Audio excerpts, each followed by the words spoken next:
They could have found some other means. They could have charged them with a crime with a neutral ground, but they didn't. The reason they said it's because you support Hamas is because they're trying to signal, they're trying to bully private actors, just like they're doing with the universities, just like they're doing with the firms, just like we're doing with all these actors. And so you're right. If they actually thought he was a security threat, why not go through the other methods of doing so? You agree, this is about authoritarianism and coercion. Donald Trump doesn't give a about the First Amendment. Oh my God. You see, this is he's suing a pollster. I'm so tired of leftists just coming to these conclusions as far as I can look inside his head and I know better than anyone exactly what Trump is really thinking, even though I've seen policy after policy that is issued that has had nothing to do whatsoever with reaching the conclusions I've reached. What they said was that we consider him a national security issue. And the steps that they were actually taking was saying we're going to process him through an administrative immigration judge, and he's going to examine this to make sure that we are not just capturing him, throwing a bag over his head,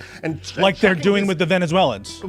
Like they're doing with the Venezuelans, yes? I don't know. Like they're doing with the Venezuelans, not even giving them the opportunity to file habeas petitions. What I'm saying, it's disgusting. You're defending this regime. They said we didn't even need to send these people that were throwing bags over their heads, going to the tarmac and trying to get them off the plane before the court opens. They said we don't even need to, in court, by the way, in court, they said we don't even need to tell their lawyers where they are at. There was no opportunity for those folks to file habeas.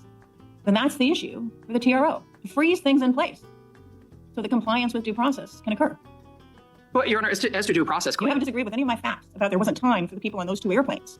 You haven't. Your Honor, one at a time. Were they given notice before being put on the airplane that they were being removed because they were members of Tren pursuant to the President's proclamation under the AEA? Your Honor, I don't think that is in the record. You can't speak for the government with knowledge about that. You don't even need to give them notice of the basis of their removal. You're making the fact that you would defend this criminal regime and say Trump cares about rights, it's the most preposterous thing I've ever heard.